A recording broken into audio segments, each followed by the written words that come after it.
વૃદ્ધાવસ્થામાં પાચનતંત્રને સ્વસ્થ રાખવા માટે તમારે આ 8 વસ્તુઓ ખાવી જ જોઈએ। નમસ્કાર મિત્રો, જય શ્રી કૃષ્ણ, હર હર મહાદેવ।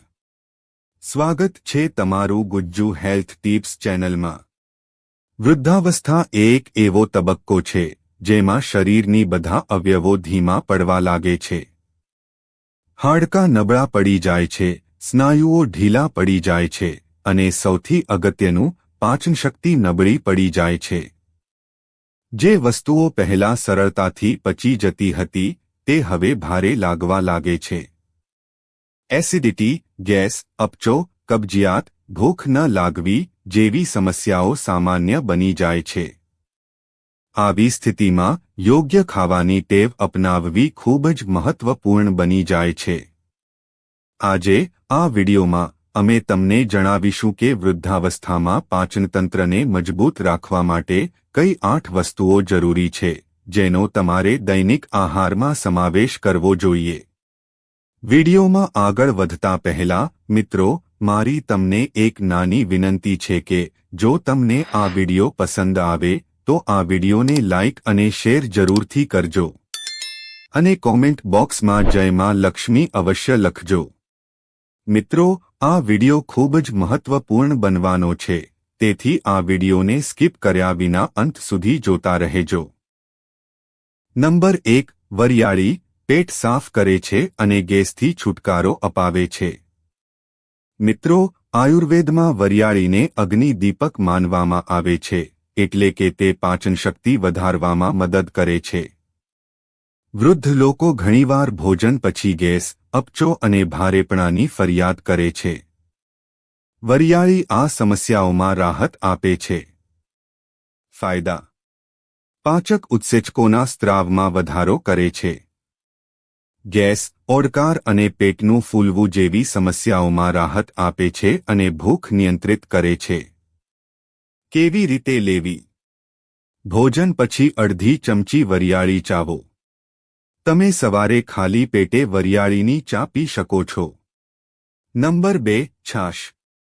છાશ પ્રોબાયોટિક ગુણધર્મોથી ભરપૂર હોય છે। મિત્રો, વૃદ્ધાવસ્થામાં કબજિયાત અને ભારેપણું સામાન્ય સમસ્યા છે। આવી સ્થિતિમાં છાશ એક અદ્ભુત કુદરતી દવા છે।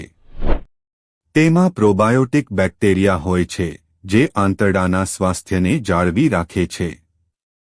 ફાયદા: પાંતરડાને સાફ કરે છે, શરીરને ઠંડુ કરે છે, એસિડિટી અને કબજિયાતથી રાહત આપે છે। કેવી રીતે લેવું? મિત્રો, બપોરના ભોજન પછી 1 ગ્લાસ છાશ જરૂરથી પીવો। જો તમે ઈચ્છો તો તેમાં શેકેલું જીરું અને ફુદીનો નાખી શકો છો। આગળની માહિતી જાણતા પહેલા મિત્રો, હજુ સુધી તમે આ વિડિયોને લાઇક નથી કર્યો તો કૃપા કરીને એક લાઇક કરીને કોમેન્ટ બોક્સમાં જય માતા લક્ષ્મી જરૂરથી લખજો અને અમારી ચેનલ ઉપર નવા હોય તો ચેનલને સબસ્ક્રાઇબ કરીને બાજુમાં આપેલા બેલ આઇકનને પ્રેસ કરી ઓલ ઉપર સેટ કરી દેજો, જેથી તમને નવા વિડિયોની નોટિફિકેશન તુરંત જ મળે। નંબર 3, પલાળેલી કિસમિસ કબજિયાત માટે રામબાણ છે।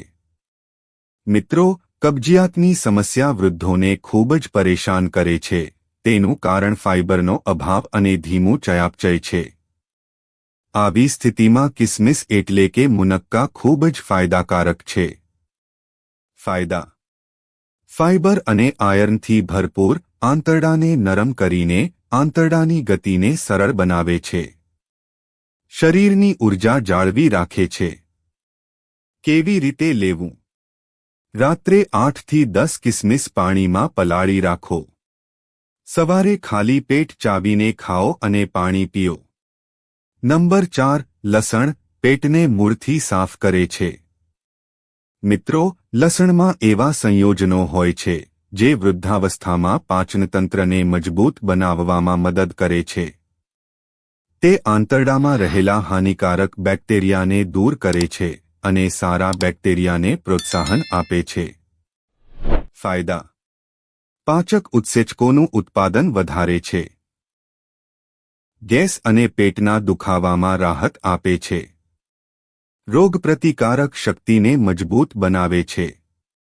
કેવી રીતે લેવું? દરરોજ સવારે ખાલી પેટે 1 થી 2 કળી કાચું લસણ ખાઓ. જો તમે ઈચ્છો તો તમે લસણને ઘીમાં શેકીને દાળમાં ઉમેરી શકો છો. નંબર 5. અજમા, પેટના દુખાવા અને ગેસનો દુશ્મન. મિત્રો, આયુર્વેદમાં અજમાને પાચન ટોનિક માનવામાં આવે છે. તે વૃદ્ધાવસ્થામાં વારંવાર પેટમાં દુખાવો, ગેસ અને ભૂખ ન લાગવાની સમસ્યાઓમાં રાહત આપે છે. ફાયદા: એન્ટી એસિડિક અને એન્ટીબેક્ટેરિયલ, કબજિયાત અને ગેસને નિયંત્રિત કરે છે અને પાચનશક્તિ વધારે છે. કેવી રીતે લેવું? અડધી ચમચી અજમાને હળવી શેકીને ગરમ પાણી સાથે ખાઓ. તમે અજમાની ચા પણ બનાવીને પી શકો છો. મિત્રો, આ વિડિયો વિશે તમારો શું અભિપ્રાય છે? કૃપા કરીને અમને કોમેન્ટ બોક્સમાં જરૂરથી જણાવજો. ઉપરાંત, આગળનો વિડિયો તમે કયા વિષય પર જોવા માંગો છો તે પણ અમને કોમેન્ટ કરીને જણાવજો. નંબર 6. કેળું, પચવામાં સરળ, પોષક તત્વોથી ભરપૂર. કેળું વૃદ્ધાવસ્થા માટે એક સંપૂર્ણ ફળ છે.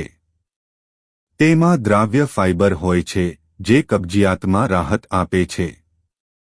તે પેટને કોટ કરે છે, જેનાથી એસિડિટી અટકાવે છે. ફાયદા: ફાઇબરથી ભરપૂર, તે શરીરને તાત્કાલિક ઉર્જા આપે છે અને પેટને ઠંડુ પાડે છે. કેવી રીતે લેવું? સવારે નાસ્તામાં 1 પાકેલું કેળું ખાઓ. તમે તેને દૂધમાં પીસીને પણ લઈ શકો છો, બપોરે ન લો. નંબર 7. ઈસબગુલ, કુદરતી ફાઇબરનો ભંડાર. મિત્રો, ગોળ છે એ વૃદ્ધો માટે વરદાન છે. તે મળને નરમ પાડે છે અને તેને આંતરડામાંથી સરળતાથી દૂર કરવામાં મદદ કરે છે. ફાયદા: કબજિયાતમાં ખૂબ ઉપયોગી છે. ગેસ અને પેટ ફૂલવાની સમસ્યામાં રાહત આપે છે અને કોલેસ્ટ્રોલ પણ ઘટાડે છે. કેવી રીતે લેવું? રાત્રે સૂતા પહેલા 1 ચમચી ઈસબગુલ નવશેકા પાણી અથવા દૂધ સાથે લો. પીધા પછી તરત જ સૂઈ જાઓ. નંબર 8. હિંગ, પેટની ગંદકી દૂર કરે છે.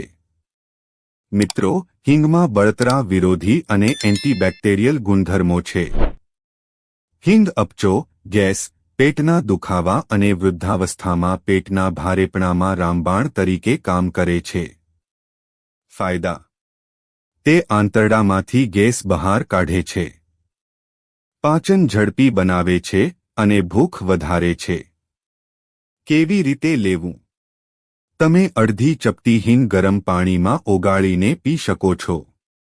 પાણી, શાકભાજી કે દાળને ગરમ કરતી વખતે હિંગ ચોક્કસ ઉમેરો. મિત્રો, જો તમે અહીંયા સુધી વિડીયોને જોયો છે તો અમે તમને અમુક બોનસ ટિપ્સ પણ આપીશું. પાચનતંત્રને મજબૂત બનાવવા માટેના ઘરગથ્થુ નિયમો. જેમ કે નંબર 1. ધીમે ધીમે ચાવીને ખોરાક ખાઓ. મિત્રો, વૃદ્ધાવસ્થામાં દાંત અને પાચન બંને નબળા પડી જાય છે. ખોરાક ઝડપથી ગળી જવાને બદલે તેને યોગ્ય રીતે ચાવીને ખાઓ. નંબર 2. ખાવા અને સૂવા વચ્ચે ઓછામાં ઓછા 2 કલાકનું અંતર રાખો.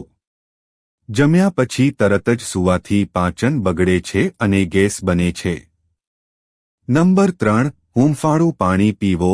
ઠંડુ પાણી પાચન પ્રક્રિયામાં વિક્ષેપ પાડે છે. હૂંફાળું પાણી પાચન અગ્નિને પ્રજ્વલિત કરે છે. નંબર 4. જમ્યા પછી થોડી વાર ચાલો. મિત્રો, જમ્યા બાદ 100 પગલાં ચાલવાથી પાચનમાં ઘણો સુધારો થાય છે. નિષ્કર્ષ: વૃદ્ધાવસ્થામાં પાચનતંત્રની નબળાઈ ઘણી બધી બીમારીઓનું મૂળ બની શકે છે.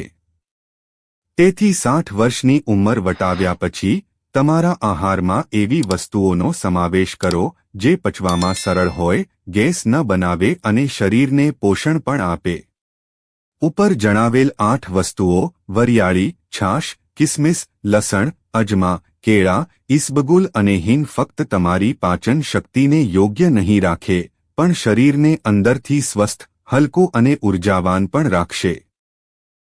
ધ્યાનમાં રાખો કે દરેક વ્યક્તિની તાસીર અલગ અલગ હોય છે. કોઈ પણ નવી વસ્તુ નિયમિતપણે લેતા પહેલા તમારા ડોક્ટરની સલાહ અવશ્ય લો. તો મિત્રો, જો તમને આ વિડિયો પસંદ આવ્યો હોય તો વિડિયોને લાઇક અને શેર જરૂરથી કરજો. અને અમારી ચેનલ ગુજ્જુ હેલ્થ ટિપ્સને સબસ્ક્રાઇબ અવશ્ય કરજો. સાથે કોમેન્ટ બોક્સમાં જય માતા લક્ષ્મી અવશ્ય લખજો, જેથી માતા લક્ષ્મીની કૃપા તમારા અને તમારા પરિવાર ઉપર બની રહે. વિડિયોને અંત સુધી જોવા બદલ આપનો ખૂબ ખૂબ આભાર.